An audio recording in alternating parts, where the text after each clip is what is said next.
और हृदय सह जाओ चुपचाप। जैसे पत्थर में चोट पहुंचावे तो कोई फर्क नहीं पड़ता, ऐसे ही तुम्हारे ऊपर कोई फर्क नहीं पड़ना चाहिए। ये भगवत प्राप्ति के लिए सहनशीलता अनिवार्य है।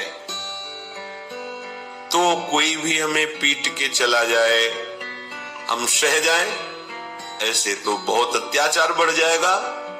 नहीं, ऐसे तो कोई हमें पीट के ही चला जाएगा।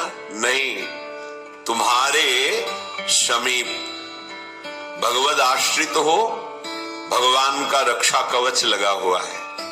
करो सदा तिनके रखवारी, जिम बालक राखे महतारी।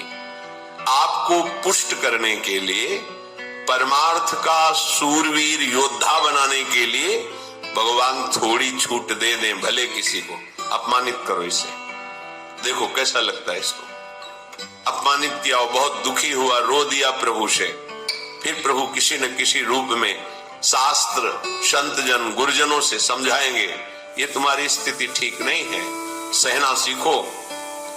जब ये द्वंद्वों को सह जाओगे तब महाप्रेम को सहने की सामर्थ्य आएगी। तुम द्वंद्वों में विचलित हो रहे हो, कोई अपमानित कर दिया, गाली दे दिया, तुम रो पड़े, फिर महाप्रेम को कैसे सहोगे? वो प्रभु तुम्हें समर्थ बनाने के लिए भले किसी को प्रेरणा कर दे, अन्यथा कोई ऐसा पैदा नहीं हुआ कि भक्त का बाल बांका कर सके।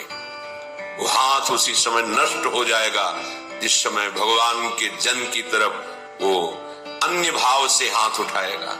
अपमान भावना से राम रोष पावक सो जरई, जो अपराध भक्त कर करे।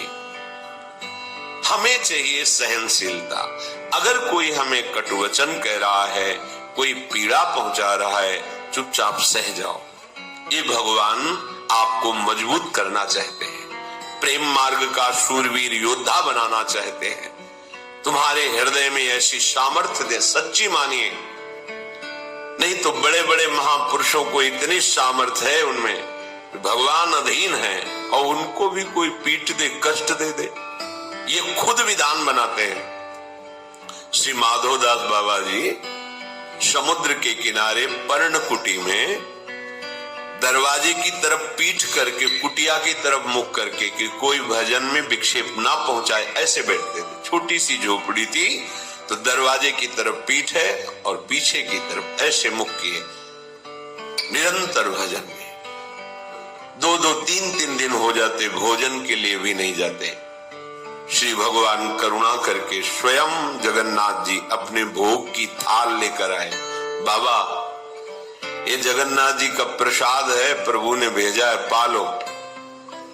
हाँ, रख दो, हमारा भजन पूरा होगा, हम उठेंगे, प्रसाद पालेंगे, थाल यहीं धो के रख देंगे, तुम ले जाना।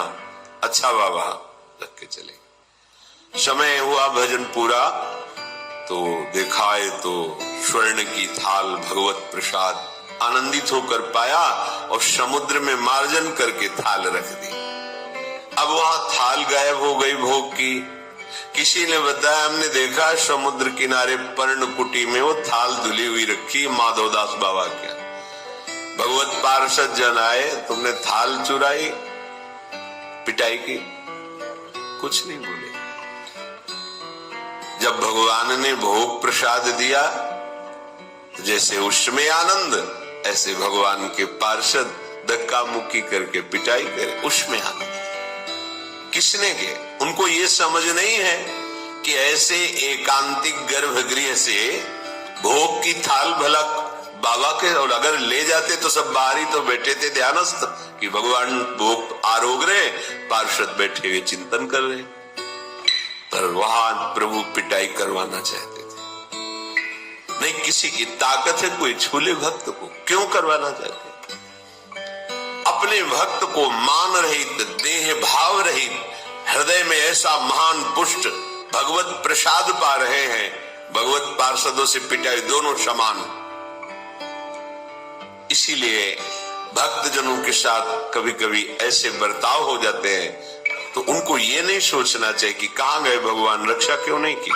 वो चाह रहे हैं तुम इतने सहनशील बनो, तुम इतने महान हृदय वाले बनो। हमें तो पीड़ा हो रही है और महान हृदय वाले बने, हमारा तो अपमान करा दिया, फिर तुम शरणागत किसके हुए, समर्पण तुम्हारा किसका हुआ। ये शरीर जड़ है, इसी में तदात्म होने के कारण दुख सुख का, जन्म मृत्यु का ये महान बंधन प्राप्त हुआ है। भगवान कृपा करके इसी तदात्म को मिटाते हैं। वो अभी अविद्या का प्रभाव, इसलिए बात